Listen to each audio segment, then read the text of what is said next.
Bienvenue à tous sur Lecture non classée. Aujourd'hui, je vais vous guider à travers les méandres d'une œuvre majeure de science-fiction.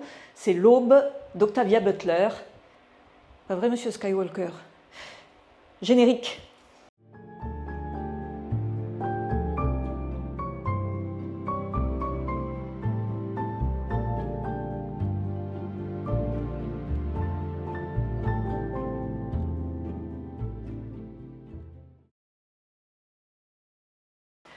Octavia Butler est née en 1947 à Pasadena en Californie. Son père meurt lorsqu'elle a 7 ans et elle est élevée par sa mère et ses grands-parents. Passionnée d'astronomie, mais dyslexique malheureusement, elle passe pourtant son temps à lire et écrire et elle deviendra une écrivaine majeure de science-fiction, une pionnière de l'afrofuturisme. Je suis femme, je suis noire, et je suis la fille d'un cireur de chaussures mort jeune et d'une serveuse qui n'avait pas reçu d'éducation mais connaissait le chemin de la bibliothèque. C'est en visionnant un très mauvais film, La Martienne diabolique, qu'elle décide de se consacrer à l'ASF. Je me suis dit, Seigneur, je peux écrire une meilleure histoire que celle-ci, dire que quelqu'un a été payé pour ça. Elle a 21 ans quand Martin Luther King est assassiné et 25 ans lorsque Angela Davis, qui était en prison pour une fausse accusation de terrorisme, est libérée sous la pression des manifestants. Sa jeunesse est donc imprégnée de la lutte pour les droits civiques, ce qui favorisera l'éclosion de l'afrofuturisme, mais également de l'afroféminisme, mettant en avant des héroïnes noires endurcies, capables de faire face à des situations hors du commun, à l'instar de sa mère et de sa grand-mère. Octavia Butler a été victime d'une discrimination sur 3 niveaux: la race, la classe, le genre. Et nous savons que la SF représente une zone d'émancipation et de transgression, pas uniquement une dénonciation détournée des inégalités du monde actuel. Elle devient donc célèbre en 1979 avec Kindred, les liens du sang en français, le récit d'une jeune fille qui voyage dans le temps et rencontre ses ancêtres esclaves. Elle est lauréate du prix Hugo 1984 et 1985 dans la catégorie nouvelle et du prix Nebula 1994 pour la parabole des talents. Et événement, elle se voit décerner en 1995 le très prestigieux prix MacArthur Grand Genius. Il faut savoir que c'est la première fois qu'un texte de science-fiction mérite cette distinction. À sa suite, beaucoup de nouveaux talents afrodescendants ont émergé dans le milieu de la SF, essentiellement aux États-Unis. On peut citer Tommy Adeyemi, Nora Keita-Jemisin ou Nnedi Okorafor. Octavia Butler est décédée brutalement en 2006 à Seattle à 58 ans à la suite d'un malaise en pleine rue. Afin d'illustrer la lucidité aiguisée dont elle a fait preuve dans ses récits à l'égard des tares structurelles de nos sociétés, écoutons un extrait de la parabole des talents paru en 1998. La crise aurait été le résultat, ai-je lu également, de la conjonction accidentelle de 3 crises, climatique, économique et sociologique. Il serait plus juste de reconnaître que le drame fut la conséquence de notre refus d'apporter en temps voulu une solution aux problèmes qui nous crevettent les yeux, dans chacun des domaines concernés. Après avoir été à l'origine de ces problèmes, nous sommes restés les bras ballants, tandis qu'ils grandissaient jusqu'à prendre les dimensions d'une catastrophe. En fin de compte, les effets produits par l'épidémie furent équivalents à ceux qui auraient pu naître d'une 3e guerre mondiale. Il s'est bien trouvé, au cours de cette même période, plusieurs conflits locaux pour ensanglanter la planète ici ou là. Il s'agissait toujours de sordides contentieux, coûteux en vies humaines et en richesses. Le prétexte invoqué, invariablement, était la défense des intérêts nationaux menacés par un voisin belliqueux. Le plus souvent, la responsabilité du déclenchement des hostilités incombait à des chefs incompétents, incapables de résoudre leurs problèmes intérieurs et ne disposant d'aucune solution de rechange pour conjuguer un cuisant échec électoral ou éviter de graves troubles sociaux. Ces canailles savaient pouvoir réveiller la fibre patriotique de leurs concitoyens en flattant chez eux quelques misérables points faibles, tels que la peur, la méfiance, la haine ou la rapacité. Alors, de quel récit parle-t-on aujourd'hui? Eh bien, de l'Aube, premier ouvrage de la trilogie Xénogénésis, qui sera suivi par L'Initiation et Imago, tous trois écrits respectivement en 87, 88 et 89. Cette œuvre explore la fluidité de genre et l'interventionnisme génétique utilisé comme outil d'intégration forcée. Les explorations menées sur l'héroïne Lilith, Lilith c'est la badass de la Bible, rappellent le cas de l'afro-américaine Henrietta Lacks, dont des cellules surnommées Ella ont été prélevées, à son insu, sur une tumeur cancéreuse agressive du col de l'utérus et n'ont jamais arrêté de se reproduire. Les enfants d'Henrietta Lacks prirent conscience que des cellules prélevées sur leur mère étaient utilisées dans de multiples laboratoires et l'histoire fut peu à peu révélée. Du coup, l'école de médecine locale offrit une stèle à la mémoire de la défunte, lui décerna en 2011 un diplôme honoraire et décida de donner son nom à un nouvel établissement d'enseignement. Reconnaissance tardive et purement honorifique pour cette noire pauvre, morte à 31 ans de ses métastases multiples et enterrée sans pierre tombale.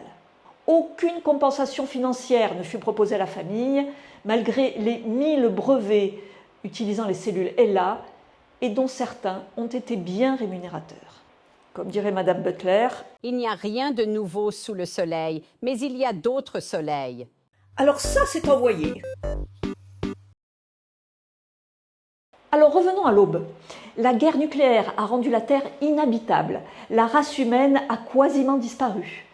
Les quelques personnes survivantes ont été enlevées par une race extraterrestre, les Oankali. Lilith Iyapo s'est réveillée 250 ans après grâce à un processus de mise en sommeil prolongé sur un vaisseau Oankali qui s'avère être une entité vivante. Plusieurs éveils ont eu lieu, à chaque fois dans le même local mal éclairé, mais relativement confortable, où elle reçoit des apports alimentaires suffisants, de quoi assurer son hygiène et des vêtements propres.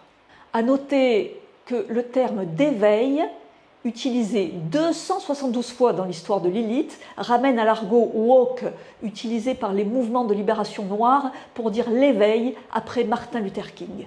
Une voix calme et androgyne lui pose des questions simples sur sa vie antérieure, mais refuse de répondre à ces questions à elle dans un premier temps. Jusqu'au jour où elle distingue une silhouette d'allure humaine aux cheveux longs dans un coin de la pièce, dans la pénombre. L'inconnu lui propose de majorer la lumière ambiante lorsqu'elle se sentira prête à découvrir son apparence physique extraterrestre. L'éclairage se fit plus intense, comme elle l'avait imaginé, et ce qui ressemblait à un homme grand et mince était humanoïde, mais n'avait pas de nez, ni protubérance, ni narines, rien d'autre que de la peau grise et plate. Il était gris partout, peau gris clair, cheveux d'un gris plus foncé sur sa tête.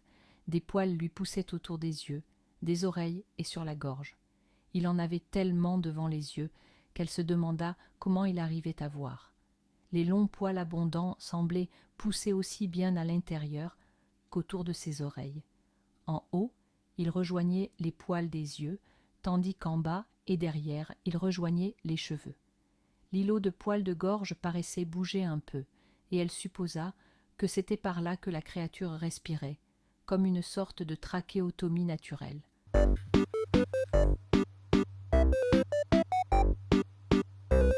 Bertrand, my dear, venez voir. Il y a votre ex-femme qui passe à la télé. Ce que Lilith prend pour des cheveux est en fait un assemblage de tentacules de petite taille qui représentent pour les Oankali leur système sensitif et remplacent notamment leurs yeux. L'humanoïde qui se nomme Jdaya lui résume la situation. Le vaisseau est en orbite autour de la Terre, un peu plus loin que l'orbite de la Lune, et presque tous les survivants humains de la guerre ont été recueillis à son bord. Les autres ils sont morts des conséquences du conflit.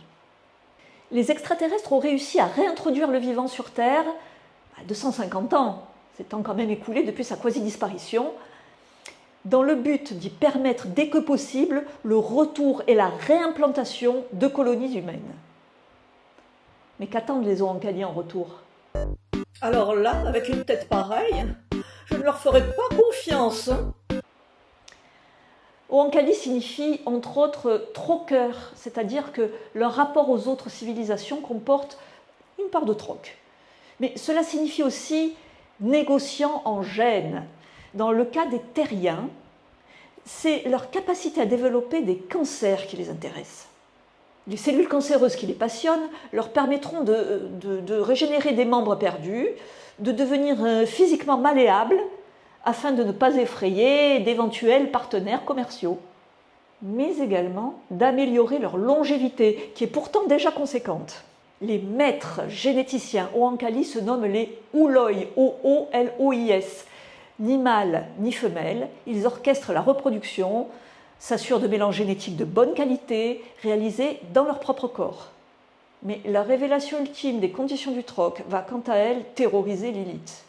Il s'agit d'unir leurs gènes à ceux des terriens afin que la génération humaine suivante ressemble aux Oankali et que la progéniture Oankali se rapproche des humains. Les terriens n'auront pas le choix. La reproduction interhumaine est devenue impossible à la suite d'une manipulation des Oolois. Ces derniers vont désormais être l'interface indispensable entre hommes et femmes au moment de ce que l'on peut vaguement appeler rapport sexuel. Bon, non dénué de plaisir pour la femme comme pour l'homme. Elle est amusante, hein. Je l'aime bien, je crois que je vais m'abonner à son bidule, là, ce truc-là. Les Oankali pointent à la tare ultime des humains, cause de leur autodestruction, leur instinct hiérarchique, auquel leur intelligence, pourtant notable, est malheureusement soumise. Là est leur véritable cancer. L'hybridation permettra leur survie en mettant en sourdine ce défaut rédhibitoire et offrira aux Oankali le brassage génétique indispensable à leur espèce, pour qui la recherche de nouveaux gènes est aussi nécessaire que la respiration. Bien évidemment, l'esprit humain égocentrique se refuse à cette idée et seule l'impossibilité de procréer sans l'intervention d'un Ooloi fait accepter ce marché à Lilith. Après quelques améliorations physiques obtenues par génie génétique, elle deviendra une sorte de sergent recruteur pour les extraterrestres, chargé de réveiller et sélectionner les humains pour un retour vers la Terre en compagnie de leurs partenaires Oankali. Ce ne sera pas de tout repos.